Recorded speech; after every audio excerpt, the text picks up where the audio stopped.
fights towards the mid game. So here we go, picks and bans getting underway. Gambit has the blue team alliance as the red team, so Gambit will have the first pick. So far, I believe it's 7-5, is it? 7-4 for a red side at the moment? Yes, red side actually has more wins on the week, but only marginally. It was balanced out. We had mostly red side wins day one, mostly blue side wins day two. We'll see how that trend plays out here today. No surprise at all. Because of how well Nif played yesterday on Thresh, yeah, absolutely. Gambit do not want to first pick it, and this is also the second time Gambit have banned Thresh on the blue side. So it's interesting that Edward is either not practicing it, or as a team, they've decided it's not first pick worthy. Well, I can tell you, Eddie is going for Gragas here, absolutely. I mean, he's played the last two games. They played 2 games today. Thresh and Leon are already banned out, so 2 support bans targeted towards Nif, who's got a slight grin on his face. He's like, yeah, that's a respect ban, I think, going towards him. Kale and Kassadin, of course, being taken away. Nick did have a great KO game yesterday. Kassadin overall has been one of those top champions. Aurelia taken away from Wicked in that top lane, and the final ban was Elise from the jungle. So Lee Sin is up and available. Shook has played that yesterday. Insta-lock on the Jax basically for Gambit. It's been up, it's been available, but the important one for me is Twitch. Yes. Twitch has been next to permanent banned this entire week. Yesterday, Tabs himself said he feels it is the single strongest AD carry in the game on this patch, which is 4.7, and that's it, locked away. So Shook, comfort pick, Tabs, confident on his AD carry choice. You say comfort bit, but Evelyn was available. Shook is a big Evelyn play. We saw earlier on, he's got 6 wins, 0 losses so far in the summer. So interesting, he went straight towards Lee Sin, maybe to take it away from Diamond. It's also because he's had very good performances this weekend. You know, we've seen 2 separate highlight reels of Shook and Lee Sin kicking a target and Nif predicting where it was going to go. This instantly tells you there is natural synergy on that champion, because as a team, they obviously scrim with Lee Sin often. So Alliance will know and understand Shook's movements and positions. Some good champions being picked up by both these teams so far. It does mean Gragas was picked up. That will be Edward on support once again, 3rd time this week on that champion. And of course, it means Yasuo has been picked up once again in the mid lane for Nick now. So another champion we're seeing from Nick's champion pool. He's played Nidalee, he's played Kale, now he's playing Yasuo. First time we're going to see him on the Assassin. I think there is very, very scary possibilities. If Gragas can knock people away with explosive cast, and then they can get caught by the last breath, it should allow Gambit to solo out the targets they want to focus down with the Jax leap strike, and then Yasuo dashing over to him with his E. The only scary thing is, if Gambit don't get items and fall behind, it's going to be quite difficult for them to maintain control, because Twitch can snipe somebody down from stealth. Shyvana is going to be split pushing, should have an advantage early against Jax if they go 1v1, but obviously will be outscaled by Jax, who just becomes a monster in the very late game. Well, Morgana's risen to popularity from the end of the spring. Now we're seeing Lucian, and Evelyn has been locked in for Diamond. So 100% win rate so far for Evelyn. Does that bode well for Gambit? We'll find out. The one thing I am a little nervous about on the side of Gambit is they don't really have a front line here. They've got very, very strong split pushing power. You can have Jax in one lane, you can have Yasuo in the other, and you can force Alliance to come to you and roam around. But they don't have your traditional tank. They don't have a traditional team fight comp. If Gambit do not target the correct champions when fights break out, the disruption from Lulu, Morgana, Shyvana, and Lee Sin is going to be enough to deal with Gambit. So the pressure is going to be for Gambit finding the right guy, locking him up with CC, and then killing him. If they don't do that, the tankiness from Shyvana, Lee, Lulu, Wild Growth, etc. should be enough of a frontline and disruption to deal with those assassins. But there's a ticking time bomb. Yasuo is just going to get stronger and stronger and stronger. Jax is just going to get stronger and stronger and stronger. So Alliance, I think they need to take advantage of their probably mid-game power spike and getting Gambit's face. Well, this is the 3rd game running. We've seen Froggen on Lulu as well. Of course, up against Yasuo yesterday for Selfie. It was a fantastic game. Selfie ran on that one. And we've seen some very good Yasuos, Kautar as well. Yes. See how Nick does it. It's going to be interesting. I actually think Froggen has tunneled on the Lulu very, very heavily. He's had some very good ultimates and some good play. We'll see if he can counter Nick here today. Well, with the players having picked their champions, which lineup do you think has the advantage? Tweet #Gambit or #AllWin to @LOL eSports and let us know. We'll check the results in the game. Now we'll have to take a look. I think from a compositional standpoint, I like the aggressive factor of Gambits because they do have, a flanking jungler in Evelyn. She doesn't really want to be right up on the front line. Gragas is just going to disrupt everybody. And then you're going to have Jackson, Yasuo diving in. So Genja's going to be chilling with no one. His whole team is going to be throwing themselves at their enemy. So if Gambit do not pick accurate, well-timed fights, I do think they can be in trouble. So we'll see how they pick their battles. Here we go, ladies and gentlemen. Game 1 of the day about to get underway. We've had 2 days of exciting, jam-packed action so far in this summer split Super Week. Let's see how this one plays out. Gambit starting out as the blue team, up against Alliance as the red team, with 2 members, formerly, of course, from Counter Logic Gaming EU. This is an age-old battle between some very historic players. But Gambit, as you mentioned, with the aggressive champions, this is maybe casting back to the old Moscow 5 of old with that aggression. I'm secretly hoping so. The fact that Gambit have got these brawly type of champions with the Jax, with the Yasuo, who really want to get in your faces, it opens them up to that style of play. But as we've talked about, Jax needs time to ramp up. He needs to get his Blade of the Ruined King, or he needs to get his Trinity Force completed before he becomes really scary. Yasuo has to get a static shiv and a damage item. We've been seeing Blade of the Ruined Kings being quite popular this week. And until he gets that, we're not totally terrified of those Yasuos. So the early game, the laning and the laning phase in the mid game, I feel Alliance has more tools that they can take advantage to get a lead. And it's interesting you talk about that, how he needs those items, because if you cast your mind back to Katowice when we saw the Chinese Yasuos in that mid lane, they didn't need those items. They just went straight in there from level 1. Darian's about to find Wicked. Wicked's just stepping around there. They just caught a quick glimpse of one another and maybe just going to go with a dance. You guys at home watching right now, you can see 64% of you fancy this one. Oh, it's moving. Gambit fans, get in on that Twitter. Remember, hashtag Gambit win or hashtag Alliance win at LOL eSports. And that vote will continue throughout the game. So, at the moment, we are having a lane switch potentially here, as Tabs and Nif, they will get spotted by that ward of Darian. Tabs and Nif are pulling the Gambit classic. If you go back to Spring Split, Gambit would always throw their AD carry and support to invade their opponent's blue buff. It cost Edward or Genja his life several times over the course of the split. So it's interesting to see Alliance adapting. And as you talked about, they have gone for the lane swap. Darian's in a little bit of trouble. This is the mistake that Youngbook made yesterday. The exact same mistake. Push the wave up. And that's just going to get frozen, surely, by Tabs and Nif. Alliance did this yesterday. They punished Fnatic for doing the exact same thing. And now they're going to punish down further. He's got no flash. He's in trouble. He's got nowhere to run. Flash already burned. He's going to get caught out. There's the kick. Teleport coming through. That binding lands just at the right time from Nif. And it's a simple first blood for Shu. Game 1 of the summer split from Gambit. Genja face-checked the River Bush, gave up first blood in a decision that you go, what was he thinking? What was he planning to accomplish? You look at Jackson as top lane, he was trying to push the wave, had no information, there was no wards, no vision to give Gambit decisions to make, and Darian just gives up a free kill in the opening 3 minutes. I simply can't find words to describe why he pushed there, because they walked straight past that ward that he placed in the top bush. It also clearly shows they weren't watching the Fnatic game yesterday. It was the exact mistake that happened that Alliance was able to punish Soaz for. You know, it's the exact same thing. Pushing the wave, denying the CS, and it was a Jax as well. You know, Alliance demonstrated they can control waves, regardless. Wicked and Shook, they're looking for Darren and Nick. Darren's in trouble. Oh, he's in trouble again. He's got no escape this time around. He's going to not land the counter-strike, but he is going to be able to leap towards his own trinket ward, finally escaping. And Gambit, they're already in problems. This is, cast your mind back to game 1, where they lost so heavily. It was all about those early deaths, and even I've been speaking to Edward, it's like, last game, nobody died before the minions spawned. It was a good game. But this time around, it's happened again. If we're casting our minds back, we've got a very aggressive Gambit team. Champions, they want to get in your face. See hero, kill hero. That's their game plan. The old school Gambit was Darian feed to win. There was a time where Darian would go 0-5 and Gambit would win those games. Maybe they're trying to employ that same strategy. It's too early to tell right now.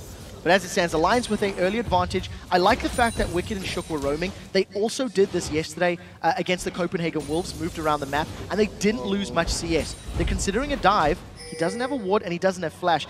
Darian's going to die again. He's Bye. in trouble. Darian, you've got nothing to get out of this one. You're going to have to run. He's going to be jumping towards Tabs. You can see Nif in there. The minion wave coming in. Here comes Shook. Here comes Wicked. They're going to go on towards him. Which way is he going to go? They're going to give him a free pass. So the minion wave blocked the Dark Binding, and because there was no CC to land on Darian, it wasn't worth the risk. There's not a lot of levels or HP. So unfortunately, Alliance kind of whiffed that dive, Yeah. but they pulled a lot of members of Gambit towards them. Teleport's been used now by Wicked to get to the bottom lane to defend. And as it stands, Alliance with the shenanigans, but they've earned themselves a minor lead in the opening 5 minutes. Only a very minor one. We're back in towards this mid lane where actually Nick is ahead in CS right now on Froggen. Froggen on this Lulu for the 3rd game running. Maybe it's his new favourite champion, who knows, or simply he sees something in it. A lot of people did, back in the spring honestly, it's a champion that's been used for a long time, but up against this win wall, I mean, bearing in mind, of course, Yasuo is one of Froggen's favourite champions, so I suspect maybe he wanted to let it through to play himself. Yeah, it's definitely a consideration. It's also something, Froggen has run this Lulu regardless of other options that have been available, so he's definitely tunneling. It is a pick that has great versatility. Takes you a little bit longer to hit that damage spike because you need the likes of your Deathcap, Athenes, and then Lichbane before you can really start bursting people. But you have a good mixture of damage, of CC, and utility. And when you consider the rest of the team all has multiple things that they can do as well, it's a very smart pick. It allows Froggen to do multiple things. He can save a teammate, he can set up kills, he can get kills, etc. So smart play, and something Alliance have been demonstrating with all their picks and bans. Also means he can't carry games. Well, I suppose technically less so. Good, yeah, I would say less so. I agree with you. you. Would have with a Kale, maybe. Correct, and I completely agree with you. And it's something that, again, has also showed. But good poke early on.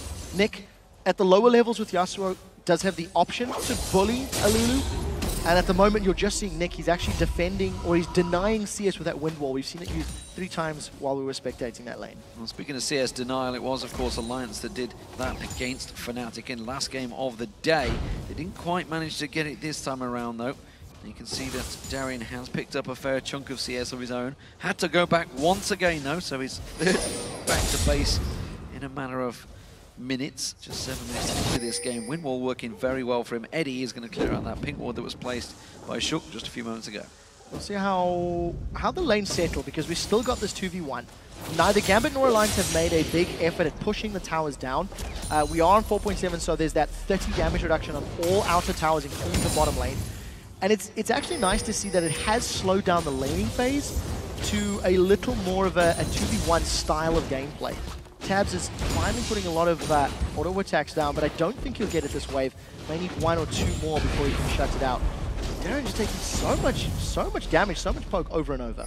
Good counter strike though, managed to block a lot of the basic attacks coming out of Tabs, but as you mentioned, the fact that they are about to hit level 6, both in the top lane and the tower almost done. We'll see where Shook and maybe even Diamond starts to pay attention, because we haven't seen a great deal of Diamond just yet. We haven't, and I'm going to sound like a broken record, but when you're jungling against, when you have an enemy Evelyn in the jungle, you go for 2v1. Shook's bitten off way more than he wanted to. I had no idea Diamond was there, but look at the invade. Previous blue buff Tabs and Defender Time are on it. Now, Alliance have got a 4-man stack thanks to their 2v1.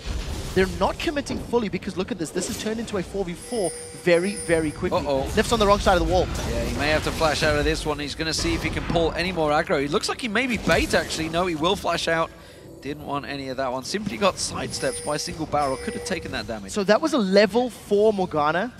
Had no soul shackles. And Shook again, biting off more than he can chew. He keeps trying to, you know, play cheeky around that blue buff and going aggressive on Edward. And both times backed off on damage. So got to be a little careful. This positional play hasn't cost him anything yet. But Alliance tried to make a play, tried to go for the blue buff. It didn't work out. Just going to miss the shot on towards Wicked there in that bottom lane. So Wicked going back towards that Sunfire Cape start this time around up against Genja, of course. It is fairly even between the two AD carries at the moment. As you can see, there's a 10 CS. They want to dive Wicked. Genja, because of course Tabs was around. I think it's actually going to be a blue steal rather than a dive on him. It may transition to a dive afterwards. It depends if Wicked sticks around. Smart play by Gambit. No, he's actually going below them. That's even worse, Wicked. Don't do that. Look at the play by Gambit now. They were pushed around by their blue buff. They made a call, a very educated call, that the blue buff was available for stealing, and just waltzed in and grabbed it, completely uncontested. Shook was at the double golems. There was no support from Wicked. And that all stems from the fact that Alliance committed resources to stealing a blue buff, as opposed to just defending their own and securing it. So small win for Gambit. And still that top turret yet to go down, despite the fact Tabs had it so low early on. They backed away just before they could finish that objective off, going towards that blue buff. The timing not quite right. They will take it this time around, so this will be the first turret of the game going to Alliance. So Alliance again, first blood, first tower. They have roamed around the map more than Gambit have, and that's interesting. Tab's actually using his ult just to clear the wave out quicker and hard push it down. Maybe looking to prevent Darien from freezing that lane up. If he can get his minions to the tower and allow it to reset, it may punish Darien a little more. We'll see how these next few minutes of farming work out, because Darien is even with Wicked. So he's doing what he needs to stay relevant with his opposite number. Yeah, and he's going to get stronger and stronger as this game goes on. So Wicked's going to have his work cut out if they don't start shutting that Jax down. Four members, sorry, stacking up in this mid lane. It is going to be Alliance. They found themselves a little free time. Teleport comes in. This is Darien actually coming in there. He does manage to land. Counter-strike, no. Has to back away from it. Takes a big burst of damage. Diamond trying to come in around the side there, but doesn't fancy starting on four members like that. Now, one thing I want to highlight as we're seeing this team start to group and stack up. Yesterday, I was quite critical of the Copenhagen... No, it wasn't the Wolves. There was a Yasuo game yesterday where there were not many knockups along with the rest of the team.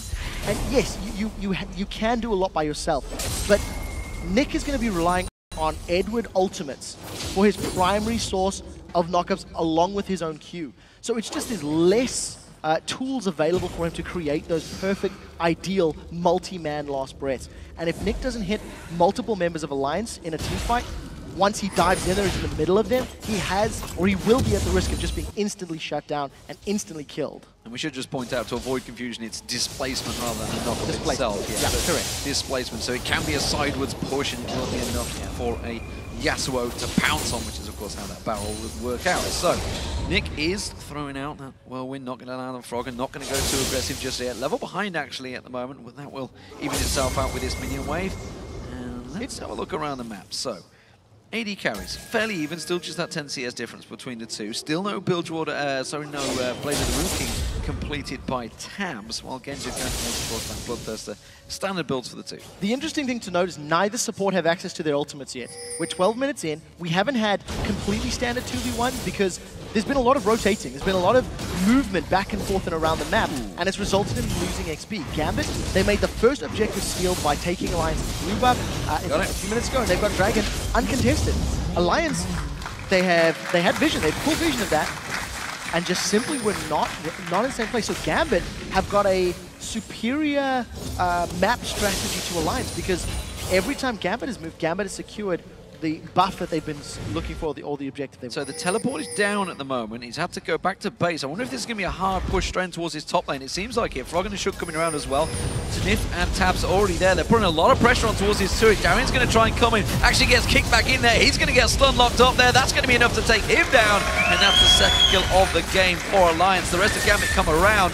That ultimate's not going to be enough to land in there. So Alliance have lost their tower in the bottom lane. They've got themselves a kill, but they invested so many ultimates in just killing Darien. I don't know if they can continue the siege up. So they traded a kill for a tower. It's actually going to be net gain for Gambit, as it's going to unlock that bottom area of the map. Genji can either continue to focus Wicked or run away. He's been jumped on. Oh, Wicked's going to flash through. He fancies this one. He may well just be able to take it. You can see that Bilgewater Cutlass taken, but it's not enough to slow Genji down. Had to use the flash, heal, and dash to get away from that one. So Wicked bullied him out of the lane for now. Yeah, I don't really know why Genji was picking that fight.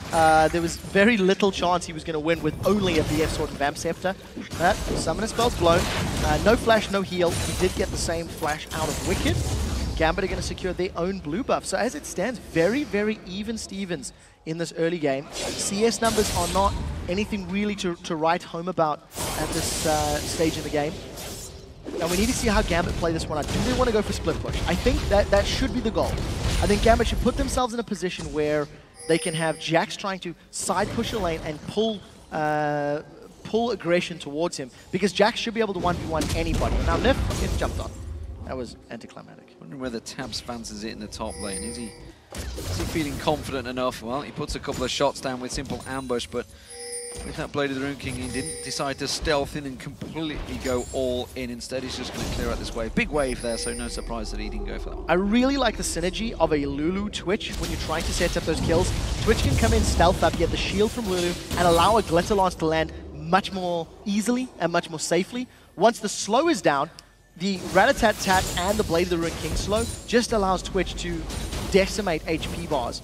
We'll see if Tabs plays that style of game. It is a lot more of the sort of Korean assassin style of Twitch AD carry, and you can also go and try to just focus on teamfight ultimates where you land those multi-man rat-a-tat-tats. Yeah, we saw Sneaky doing it to great success, of course, over in the All-Star, up against OMG of all people.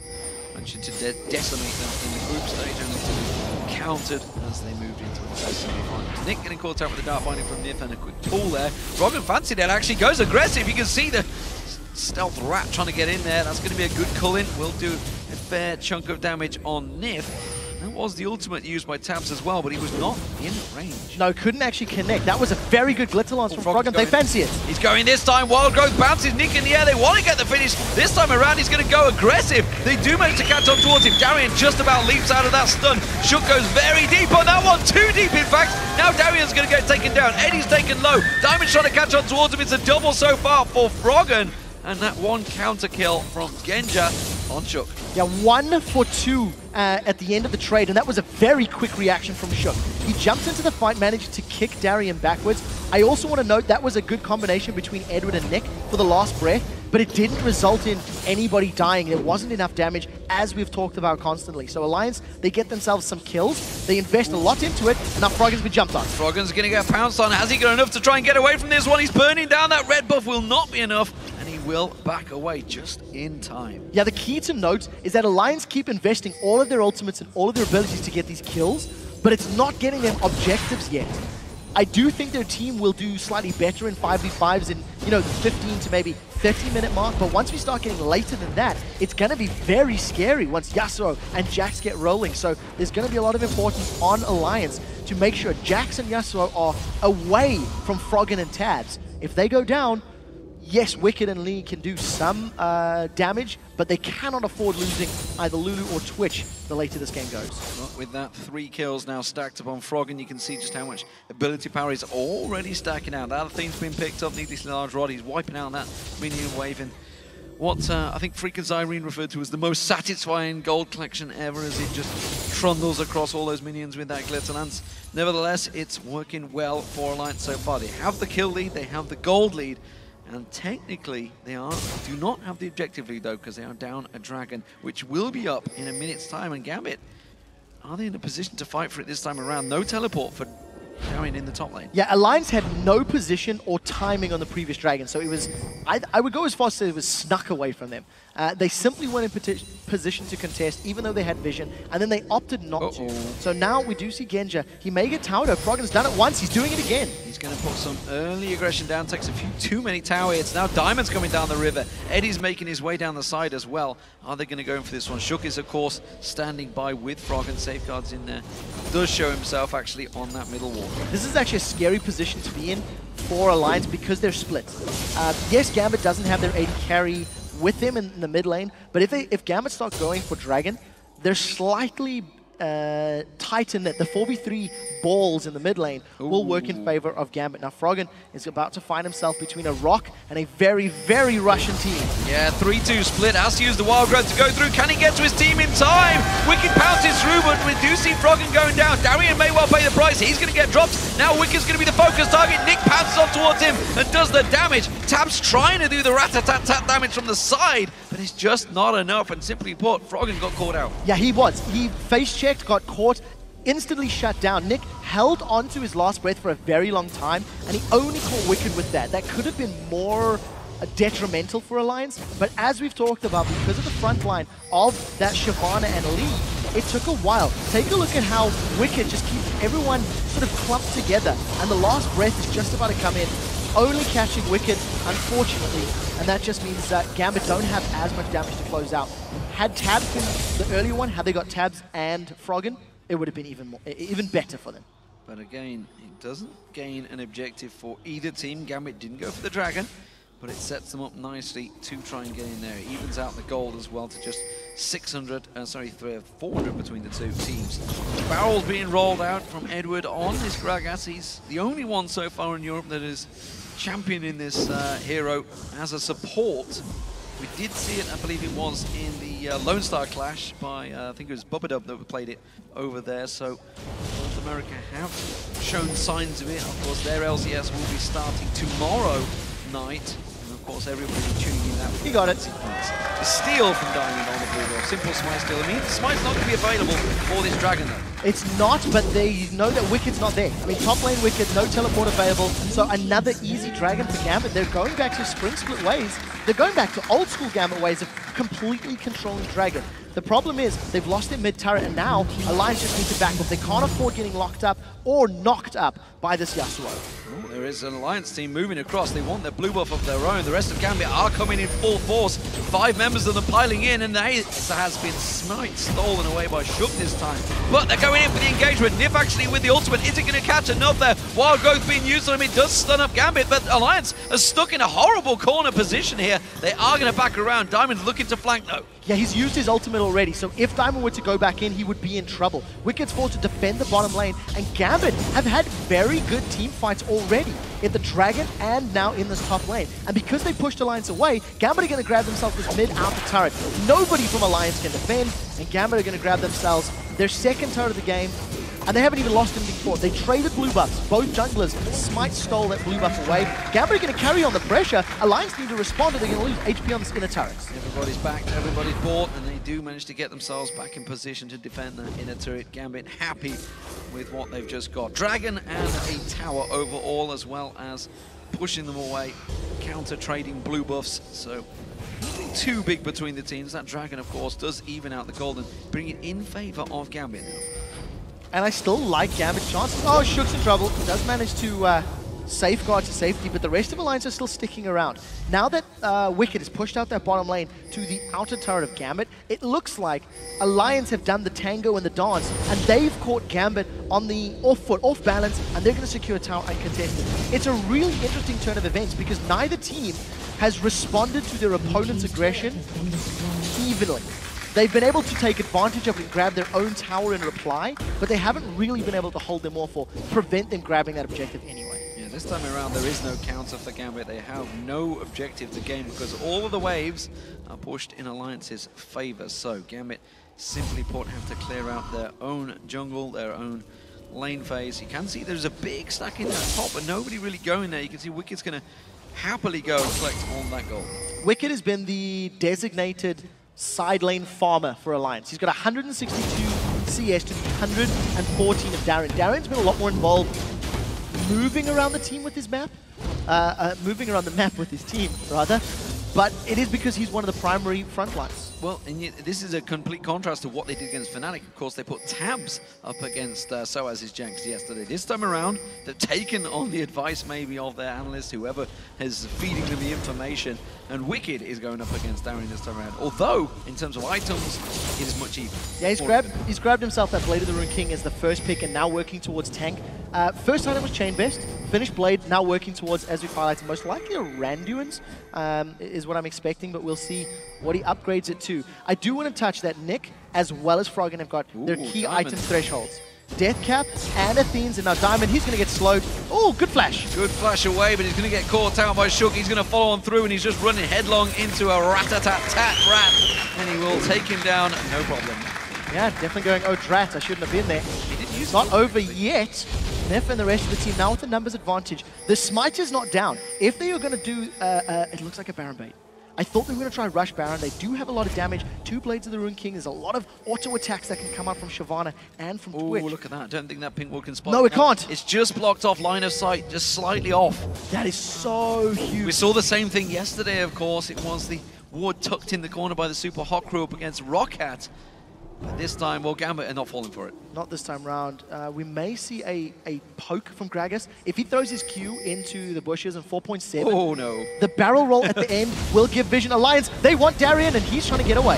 He pounced. We do see Wicked pouncing afterwards. Wild Growth will bounce Darien up in the air. He's got no escape. He's got flash available. Can he try and get away from this one? Teleports up as well, but he's not going to be able to use that. That's Darien going down, but look at the mid lane. Look at the mid lane. Gambit saying, fine, you can take our top laner. He's basically a proxy farm death machine, and they will take themselves another inner turret. Again, Gambit will be happy with their trade. They've lost Darien for his 5th death of the game, but they are equating it to map presence and map pressure. No mid lane turrets available for Alliance. Every time Darien gets jumped on or focused, and Alliance commit everything they have for a kill, Gambit just secure a tower. I think it's smart play, but it is also risky, because if Alliance stay grouped up as a tighter unit, they can push those lanes and towers slightly quicker. If a base race had broken out in that scenario, Alliance would have been in a better position because they were at a tower instantly.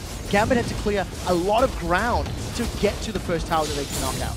I mean, nobody can resist the swag of Darien, which is why Alliance are being drawn towards it. Gambit using it in their favor right now. Wicked clearing out yet another gigantic wave of minions as CS will be blowing through the roof, and that's going to be a big problem because he's almost 100 CS ahead of Darien now. It's up to 81 plus, and they're counting. Gambit have managed to gain objectives, but across the rest of the lanes, it is fairly even. Diamond has himself a pretty good advantage over Shook, though. Yeah, it's a very important thing to highlight is the fact that Wicked does have that very big CS, because champion versus champion, Shyvana is slowly going to become weaker than that Jax. So as long as he's got a very big gold and item lead, he's going to stay more relevant for a longer period of time. And Diamond's just been 1v1 by Wicked. Wow, look at the damage he's putting down on Diamond there. Diamond having to take some serious beating there, shredded half his hit points just simply using the burnout.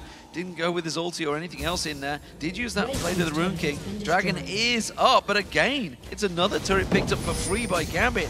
And Alliance's positioning is a little off here. The teleport from Darien comes in. They're not going to pull the trigger yet, though. No, so tower was secured. Gambit now with a tower lead. Alliance are grouped up tighter in the mid lane. If they get multi-knocks up, they're in trouble. Windwall used a little bit early there. Eddie's been caught out of position, has to use that barrel to try and bounce him away. Now Diamond's going to be the focus target. Shook goes in. Wild Growth on Tabs will bounce him in the air. Tabs turns back on towards the AD carry of himself. Shook does survive just about with that red buff burning on towards him. Genja managed to escape, but it was a 2 for 0 for Alliance. That's the problem with Gambit's composition. They need to pick targets effectively. It's not over yet. Wicked's going in. He's got the help of the rat on towards him. Flashes away from that one. Nick's not able to catch him down. Darien's going to try and jump around. Counter-Strike does manage to catch, but Wicked using that Blade of the Rune King. Actually, I tell a lie. It was the reverse. Darien using the Blade of the Rune King on Wicked to escape, but I'm not sure he can get away from this one. Dark binding on the minion. He thought the minion line had been cleared out. Tabs is going to find him. Counter-Strike is back available.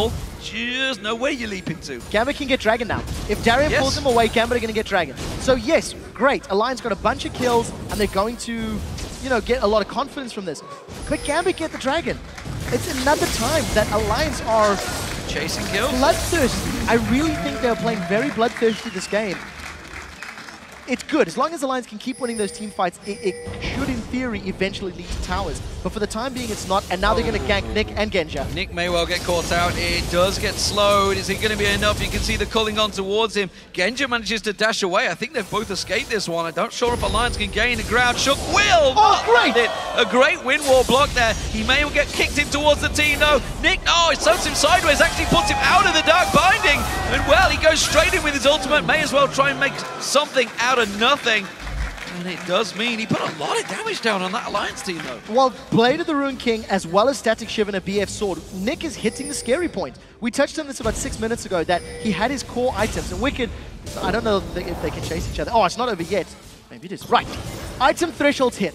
Nick has a lot of damage, and if he can get multiple members, he can melt Alliance. But we've seen 3 separate fights back to back to back, where he only did it because he was being chased by an overzealous Alliance, not because Nick could set it up in the right terms at the right time. So in order for Gambit to pull themselves back into this game, they can't afford to be split up. They can't afford to be disjointed. And if they want to pick a fight, they have to get Froggen and Tabs. They have to. Once they get Froggen and Tabs, they have more than enough damage to finish off Wicked and Shook.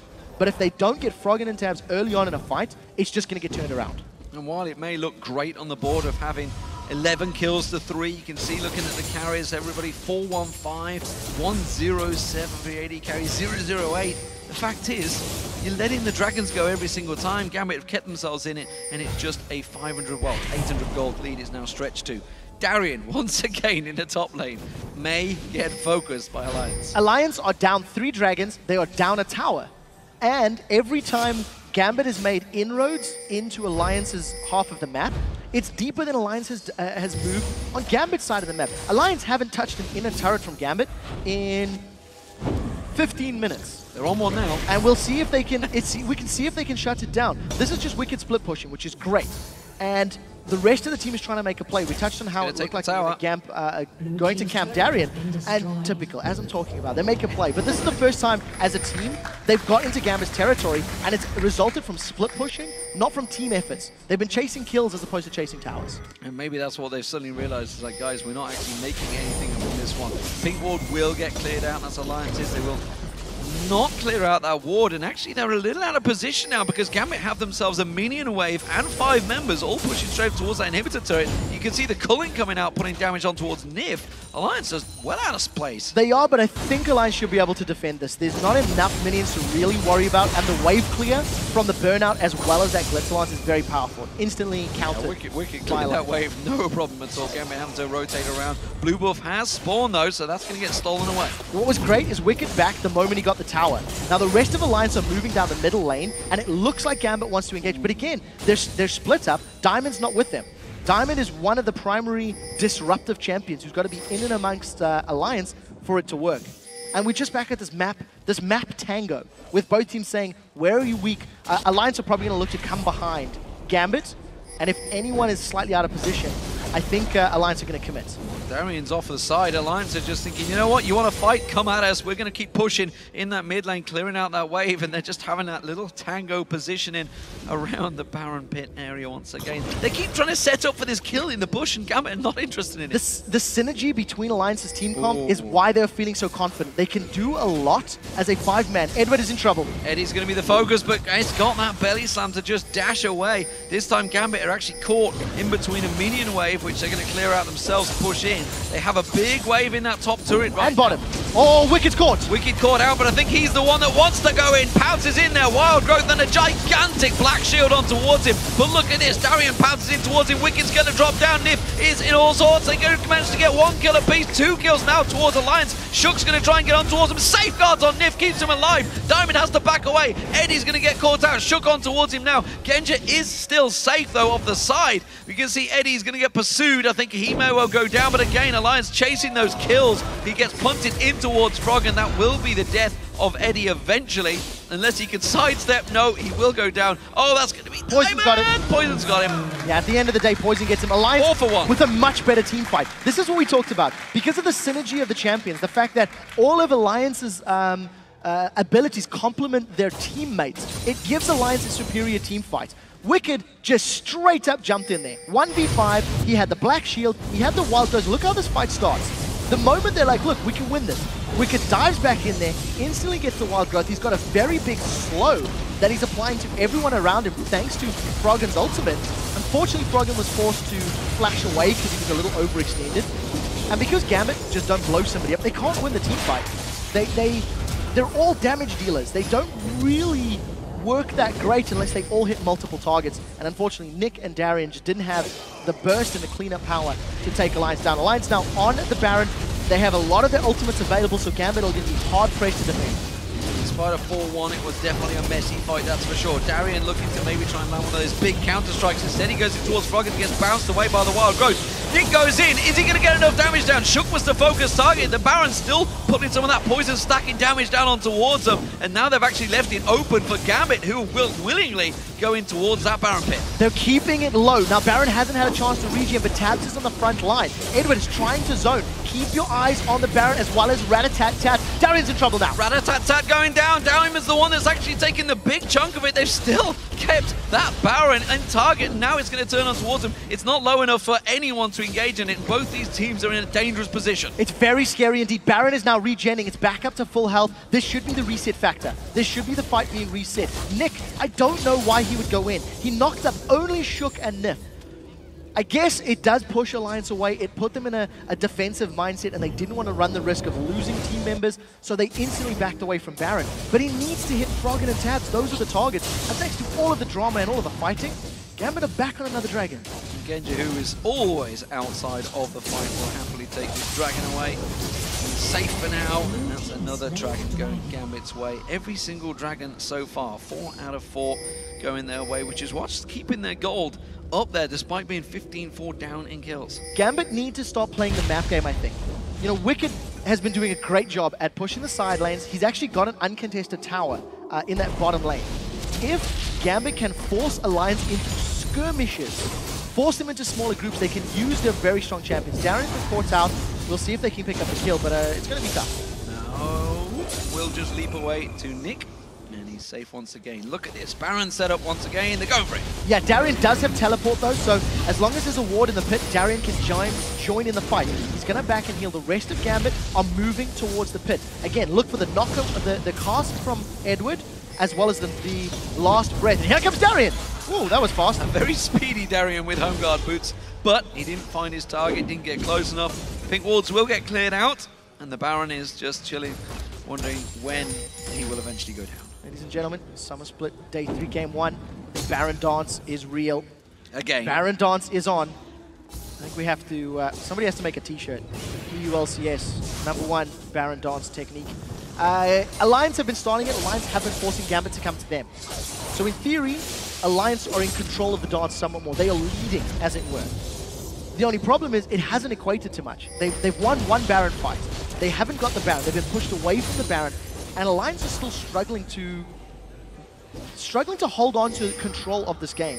Teleport's not available for Wicked, but there's a very big minion wave in the bottom lane. So if someone goes to deal with that, the rest of Alliance are going to look to hunt either get a tower, or maybe they'll probably just go right back to Baron. Genji's making his way down there. This may well be the time the Alliance have to go for that Baron.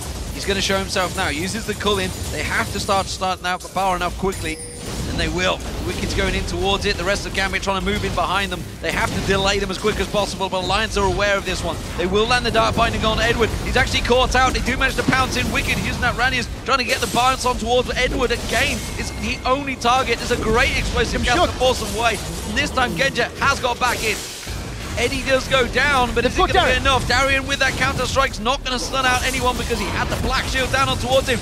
Great ultimate from Nif, forces him away. Nick goes in, ultimate flying. Nif does get taken down. Darien's going to have to run away from this one again. Wicked doing the chasing on the towers. It's only a 2-for-1 again. Alliance didn't really gain too much from that. 2-for-1, they should be able to secure Baron. They know teleport is down. Darren was forced to use it to come into the fight. And in terms of how the fight played out, Alliance not afraid. They initiated on Daria, they initiated into the Gambit cluster. Even though the Wild Growth didn't hit multiple members, the zoning it offered was perfect. Now this is towards the end of the fight, where Gambit are in retreat mode. They've lost Edward already, and Nick unfortunately only catches Nif and Froggen. Well, I guess that's good. Froggen's the primary target, but he dove back into the Soul Shackle. So the moment he landed from last breath, got stunned up, got focused down. And this is the problem you have with this assassin and this all-in of Jax. You can just get squashed when you have no defensive items. So Baron finally taken by Alliance. It took them some doing, that's for sure.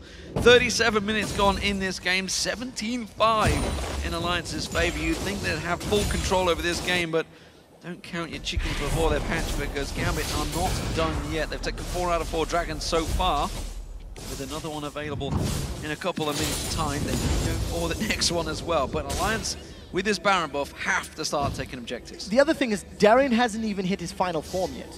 You know, Darien is still looking to break the 9,000 power level. He's got no Trinity Force. He's got no Randian's Omen. His only completed item is the Blade of the Rune King. So there is still headroom to grow. If Nick grabs himself, I would like to see a defensive item maybe. His ultimate gives him armor penetration, so I'd like to see maybe a Guardian Angel or Banshee, something to give him sustainability in a team fight. Doesn't look like he's going that way. But once Nick does sell Adorans and get some defensive stats, that is also going to be room for growth. So Gambit are not out of it because they're only on the inner turrets. So the map is still very even. The problem is, can Gambit remain even for the next few minutes while Alliance have Baron, and very clearly Alliance are looking to push those towers, to push deeper than the inner turrets. Oh, Gambit are pushing straight up that mid lane.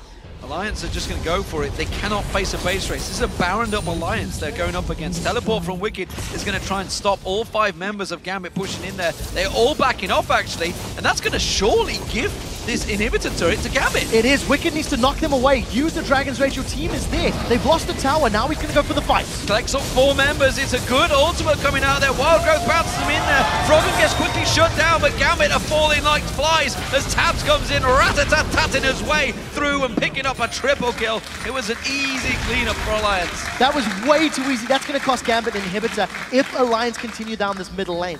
Tabs hit every single member of Gambit with that ultimate. Shook is on the hunt. He's got no flash though. Sonic Wave, not going to work. Genja again survives. 20 kills on the board for Alliance, and Genja is still yet to die. This is something they absolutely want, but are not going to get. Nevertheless, Alliance will keep pushing through this mid lane, and as you mentioned, they should be able to get this inhibitor. So Wicked playing it safe and hesitating until he had the exact support of his team was the right call to make. Alliance lose their tower, but they gain 2 and an inhibitor and 3 kills. Tabs melted Gambit with that ultimate of his. And had Gambit not been so tightly clumped and so tightly grouped, that could have gone somewhat different because they blew Froggen, blew him up very early on. Take a look at how quickly Froggen dies once he gets hit by this last breath of Nick. Just gets melted instantly. And now Tab, 1, 2, 3. That's 4 members of Gambit that he's hitting with that rat-a-tat-tat. Pushes Genja away and keeps it in the fight. He was actually after Genja as well. Yeah. And Genja got away again. 1-0-3 Genja. You can do it. Believe, because you are in my fantasy team. 20-6 though, Alliance. They will, or will they, get their first Dragon of the game as Gambit come around and try to fight for Dragon? It looks like they've got positioning on it. Got to be very, very scared because the rest of Alliance are grouping up. If Wicked comes in from the side, they will not hesitate. And Darian eats another binding. Dark binding caught out. Darian's going to go down once again. That counter-strike not quite enough. The wind wall did a lot of work, but I like to see Wicked once again pounces in there. They're focused in. Nick manages to get on towards him, but he goes down to Froggen. It's a double for him. And now Eddie, he's going to try and slam his way away from this one. That's a triple kill for Froggen as he continues to work his way through. And Genja, yet again, desperately trying to escape. No, he's finally got out. Don't die, Genja, you can do it. It is going to be Froggen with a quadra kill, and anyone is going to be happy. I'm not sure if it counts, though. It was a little bit late. This might be Penta. If Froggen can get in. It's delayed. It's too delayed. Wicked's going to get it instead. Well, I don't know. Eddie's going to try and escape. It doesn't matter. Look at the base of Gambit. You can see Tabs making his way through. Froggen's going to get it. Technically a delayed pentakill, but sadly, for you guys at home, it doesn't count for a +10. Nevertheless, Alliance, they're going to take down the base, and they will drop Gambit in Game 1 of Day 3. That was a very exciting game. Very dramatic. Shock faces on the side of Gambit, of course.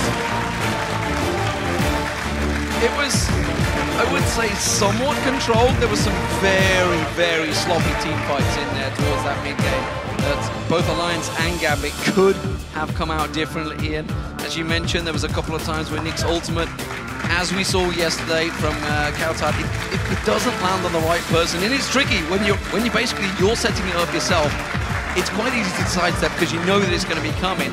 The problem is, if they do sidestep it, you land it on maybe the jungler, the support. Do you still pull the trigger? You have to. You've got no choice. The problem here was that Gambit's composition relied heavily on picking a target, getting them down early, and then once that target was gone, then cleaning up. They had great champions for cleanup, but they had nothing that could just stand there and brawl. By the end of the game, at 41 minutes, Darian did finally get his Trinity Force completed, but unfortunately, he only had a Giant